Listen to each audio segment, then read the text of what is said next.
Saudações, queridos alunos, dando continuidade então à disciplina de BHE. Hoje nós estamos com o conteúdo de histologia, especificamente, né? E com relação ao conteúdo de histologia, que é o estudo dos tecidos biológicos, hoje nós falaremos sobre os dois últimos tecidos, tecido nervoso e tecido muscular.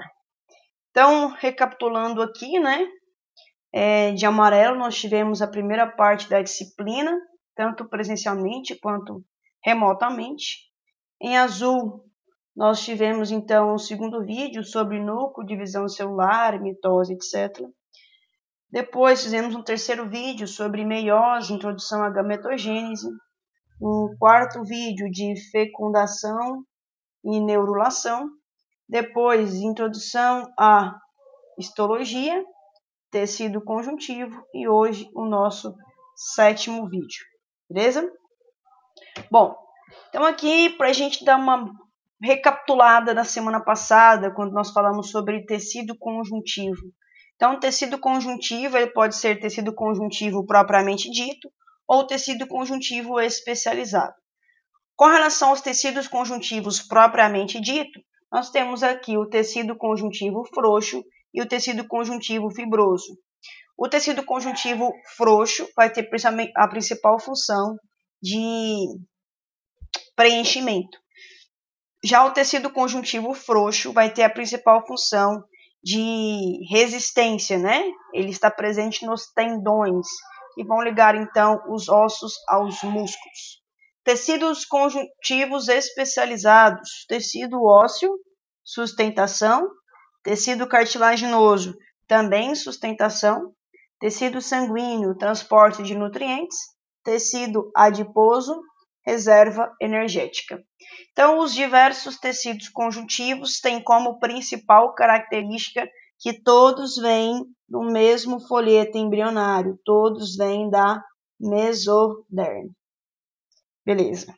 E hoje, então, o foco da nossa aula é falar sobre tecido nervoso e tecido muscular. Vamos começar a falar no primeiro do tecido nervoso. O tecido nervoso, composto pelo nosso encéfalo, nossa medula espinhal e pelos nossos nervos, ele é um dos sistemas, um dos tecidos responsáveis por integrar e coordenar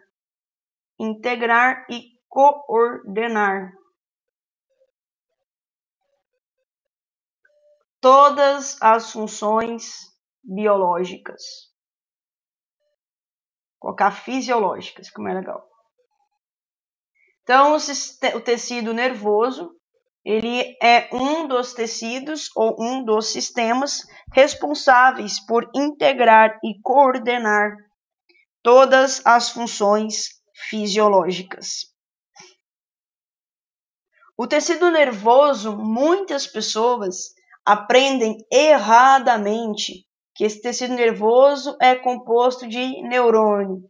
Não é só neurônio, é neurônio mais células da glia, ou células gliais. Então, na aula de hoje, nós vamos quebrar esse mito de falar só de neurônio. O neurônio é a principal célula, mas não é a mais importante, né? As outras também têm diversas funções. Então, com relação ao tecido nervoso, ele recebe e transmite impulsos nervosos. Impulsos nervosos vocês podem entender como descargas elétricas. A mesma descarga elétrica que nós temos na nossa casa. Então, a descarga elétrica, o impulso nervoso, ele é transmitido de um neurônio a outro e de neurônio a células musculares. É mesmo por isso essa aula é junta, porque o músculo só funciona se tiver o nervo. Curiosidade, tá? Existem mais de 100 milhões de neurônios no nosso corpo todo. Sendo que esse neurônio, ele possuirá algumas características, né? Que nós iremos descrever. E além do neurônio, que está aí apagadinho sem querer, né? Nós temos as células da glia, ou também chamada neuróglia. Elas têm função, são células bem menores que o neurônio, e têm função de sustentação e proteção neuronal, além de modular a atividade neural. A nível também de curiosidade, antigamente acreditava-se que pessoa inteligente é aquela que tinha muitos neurônios. Hoje nós sabemos que as células da neuróglia, elas possuem em maior proporção. Então existem em geral 10 vezes mais células da neuróglia, células da glia, do que neurônio.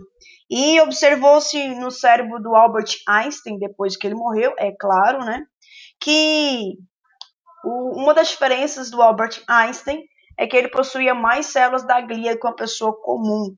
Então essas células da glia, elas vão sustentar, proteger e modular a atividade neuronal, potencializando então a atividade do tecido nervoso. Bom, o tecido nervoso então possui como principal célula o neurônio, que ficou apagado aqui. Importante falar, o neurônio basicamente é uma célula que uma vez que ele seria criado, ele não se divide, tá? Muito difícil o neurônio se dividir. Portanto, uma vez que ele morre, a gente vai diminuindo a quantidade dele no sistema nervoso. E à medida que nós envelhecemos, há sim essa redução. Uma das formas de nós protegermos o neurônio é estimularmos as células da glia, né? Tendo alimentação saudável, atividade física, etc. Então aqui nós temos um neurônio. Nós temos um neurônio esquematizado, identificando as principais partes de um neurônio. Então nós podemos didaticamente falar que o neurônio possui 3 partes. O neurônio possui os dendritos, uma parte. O neurônio possui a região de soma, segunda parte, também chamado região de corpo. E o neurônio possui a região de axônio. Essas são as 3 partes principais que nunca podem faltar em um neurônio. Nesse sentido, né, vamos aqui caracterizar os dendritos. Eles são prolongamentos cujo diâmetro diminui muito. E os dendritos são ramificações e são numerosos. E os dendritos, eles constituem o principal local para receber o estímulo do meio ambiente, de células epiteliais, sensoriais e outros neurônios. Então, o estímulo, ele começa aqui, ó, nos dendritos. Aí ele é sentido pelos dendritos, a informação passa pelo corpo celular, chamado de soma, ou outro sinônimo, pericário. Sinônimo. Então, o corpo celular, ou pericário, é o centro trófico da célula, o centro vital da célula, onde se concentram organelas e também é capaz de receber estímulos de outros axônios, por exemplo.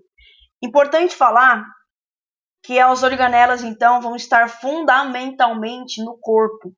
Então, entra retícula plasmática, complexo de Golgi, etc, etc, etc. Uma exceção é que aqui na terminação do axônio, nós vamos ter também muitas mitocôndrias. Então, mitocôndria não vai ser só no corpo, também vai ser na terminação do axônio. O axônio, por sua vez, é um prolongamento, em geral, comprido, único, sempre o axônio é único, e de diâmetro constante. Esse axônio ele pode ser revestido por uma bainha de mielina, que é a membrana plasmática dobrada, e essa célula que reveste o axônio é chamada de célula de Schwann. Então essa célula ela dobra a membrana plasmática dela várias vezes, formando a bainha de mielina. E no axônio, aonde não tem bainha de mielina, nós temos um nódulo ou nó de Ranvier. Então aqui nós temos uma imagem um pouco mais destrinchada, né, diria assim, e ela se divide em sistema nervoso central e sistema nervoso periférico. De maneira generalizada, os neurônios, a região do corpo do neurônio, ele é encontrado principalmente no sistema nervoso central. Por isso que é mostrado aí, o sistema nervoso central, o neurônio, o corpo do neurônio sendo encontrado, presente. Então, nós temos os dendritos, as ramificações que vão receber os impulsos nervosos. Nós temos aqui a região de sinapse. Professor, o que é sinapse? Sinapse, não é sinapse não, né? Sinapse. Sinapse é a região de aproximação entre dois neurônios e onde há comunicação entre dois neurônios ou entre um neurônio e uma célula muscular. Sinapse, então, é onde há aproximação de dois neurônios ou neurônio e célula muscular e onde ocorrerá a comunicação entre essas células. O axônio, então, é esse prolongamento único. Ele pode ser, por exemplo, no elefante, mede mais de 3 metros, por exemplo, um axônio. E podem ter axônios menores, claro, e podem ter axônios maiores. No sistema nervoso periférico, o que nós temos principalmente é axônio. E esse axônio, grande parte das vezes, ele é revestido pela bainha de mielina, né? Pelas células de Schwann. Os neurônios, eles podem ser classificados em 3 tipos, além de outros, mas aqui nessa aula eu destaquei os 3. Em neurônios bipolares, neurônios multipolares, neurônios pseudonipolares. Então, vamos começar com o primeiro aí, à esquerda. Os neurônios bipolares, quer dizer que eles têm um dendrito, claro que ele se ramifica, mas é um dendrito, e um axônio. Então, bipolar, 1 mais 1. Um dendrito e um axônio. Neurônios multipolares são os que apresentam vários dendritos. Tudo isso aqui que eu estou agora destacando é um dendrito. Então, esse neurônio aqui possui 1, 2, 3, 4, 5, 6, 7. 7 dendritos. E um axônio. Sempre um axônio.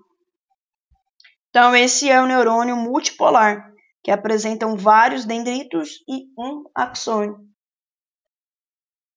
Por último, nós temos agora o neurônio pseudopolar, que apresenta junto ao corpo, um prolongamento único, que se divide em 2, dirigindo-se para a periferia e outro para o sistema nervoso central. Então, aqui nós teríamos os dendritos e aqui o axônio. Então, pseudo-unipolar. Por que pseudo? Porque, na verdade, o corpo só foi afastado. E aqui nós temos os dendritos sendo encontrados. Então, aí nós temos os 3 tipos de neurônio: bipolar, multipolar e pseudo-unipolar. É importante mencionar que em diferentes partes do sistema nervoso, ou vai ser encontrado predominantemente corpo e dendritos, ou vai ser encontrado predominantemente o axônio. Então, por exemplo, numa mesma região do sistema nervoso, a gente não tem, de maneira geral, corpo e axônio sendo encontrados juntos. Então, nesse sentido, é possível identificar no sistema nervoso o que nós chamamos de substância cinzenta e de substância branca. Então, aqui nós temos uma imagem do encéfalo e aqui uma imagem do sistema nervoso periférico, na medula espinhal. Então, no sistema nervoso central, os corpos celulares dos neurônios localizam-se somente na substância cinzenta. Então, aqui no cérebro, nós temos os corpos celulares. E no meio do encéfalo, nós temos os axônios. A mesma coisa acontece aí na medula espinhal. Só que muda, né, a posição. A substância cinzenta fica interna e a substância branca fica externa. Para vocês aqui do primeiro período, basta entender que substância cinzenta corresponde ao predomínio de corpos celulares e substância branca corresponde ao predomínio de axônios. Então, além dos neurônios, é importante também para o funcionamento desse tecido nervoso as células gliais, ou células da neuróglia, né?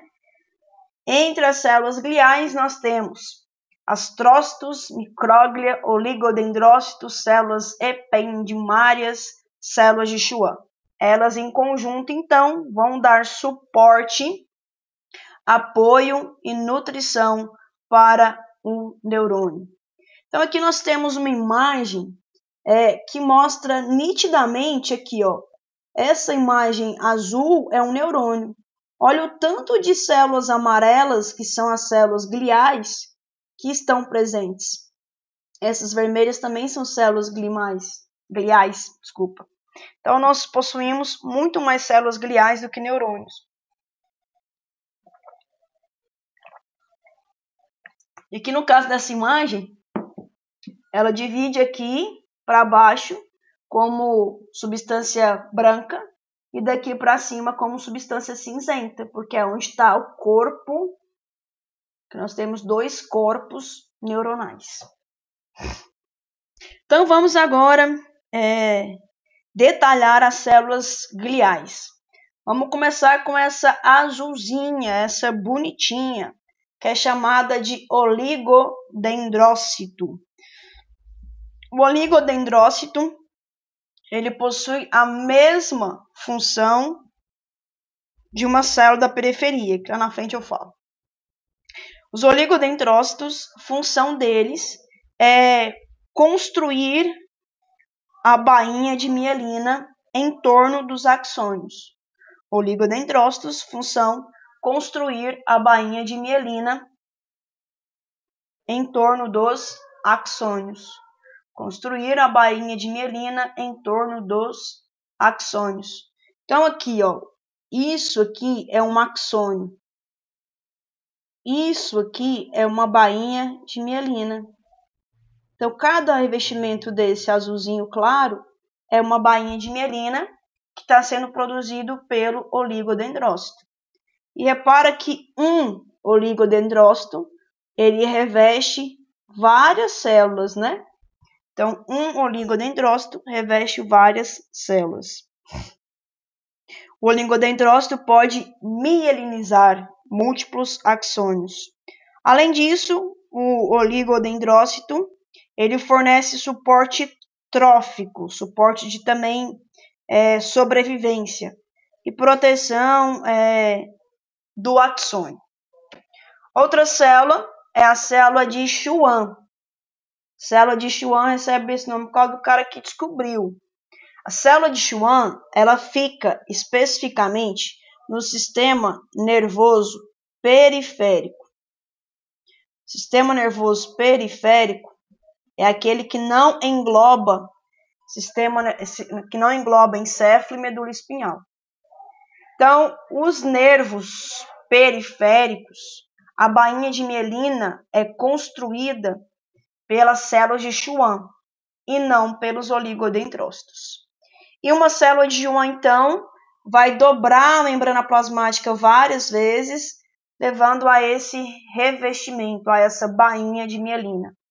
Uma principal diferença das células de Schwann para os oligodendrócitos é que uma célula de Schwann possibilita a formação de uma bainha de mielina por vez. Então, as células de Schwann são células mielinizadoras do sistema nervoso periférico. Sua função é semelhante aos oligodendrócitos. Só que a célula de Schwann pode mielinizar apenas um único axônio. Outra célula que nós vamos aqui destacar, né? Então, aqui nós temos o oligodendrócito, oligodendroglias e células de Schwann. Então, repara que os oligodendrócitos, eles revestem tanto esse axônio quanto esse axônio, né? Então, uma célula, um oligodendrócito, reveste mais células. Já as células de Schwann não, revestem um axônio por vez, né? E pode ser uma bainha mais espessa ou uma bainha mais fina. E aqui nós temos ilustrado outras células células gliais, como as células ependimárias, da micróglia e os astrócitos, que serão os próximos a que nós iremos aqui comentar. Então, a próxima célula, os astrócitos, são essas células verdes. Repara que essa célula verde, ela faz contato aqui, ó, com o vaso sanguíneo e faz contato com o neurônio, principalmente na região dos dendritos e na região do corpo. Por quê? Porque a função do astrócito é proporcionar a nutrição dos neurônios. Então, os astrócitos, uma das funções dele é a nutrição dos neurônios. Além disso, os astrócitos também têm a função de apoiar e estimular os neurônios.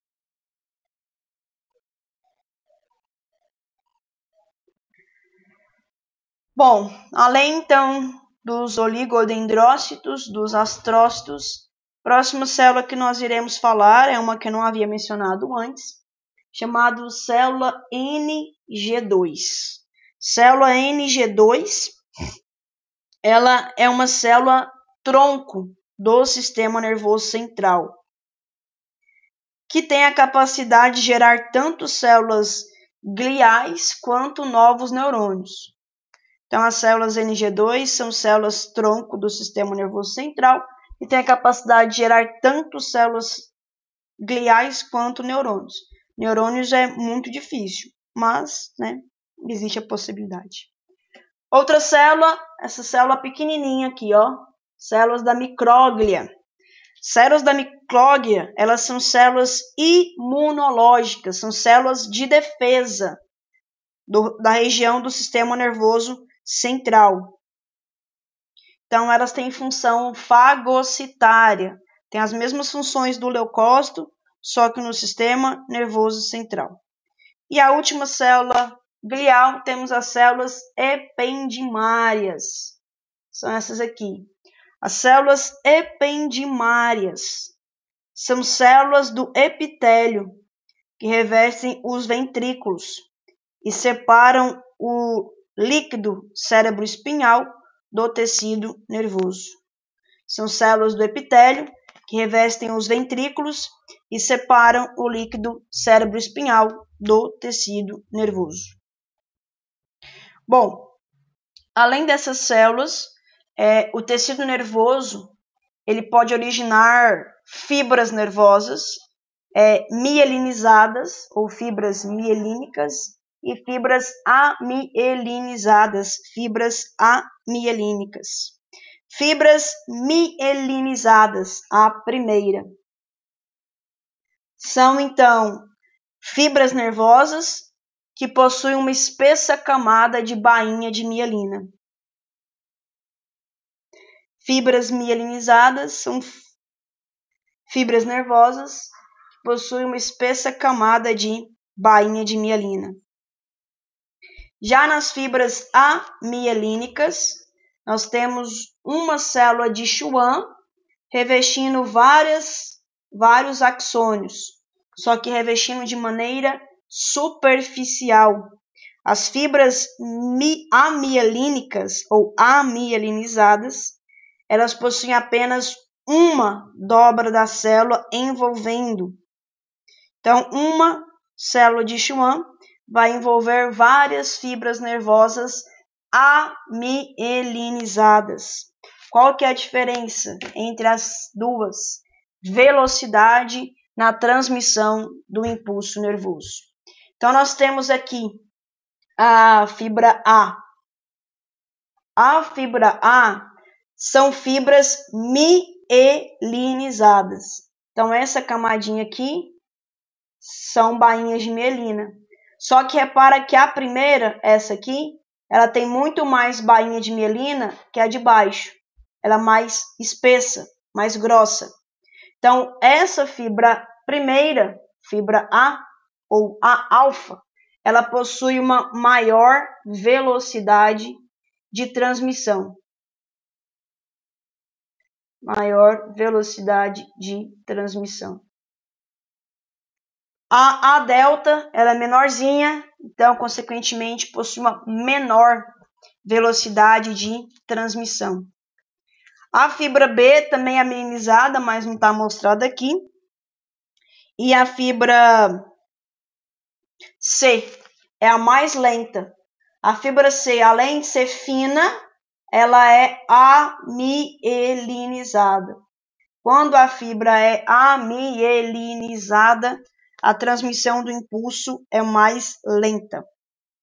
Bom, só que no nosso organismo, nós não temos fibra mielinizada ou amielinizada separada, não.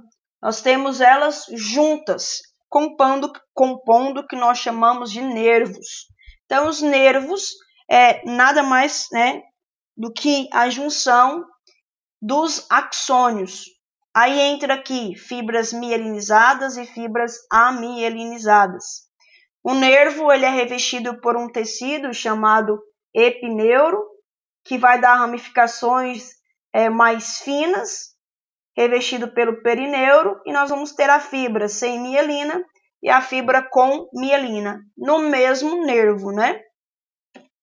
Então, aqui nós temos uma imagem de microscópio de um nervo.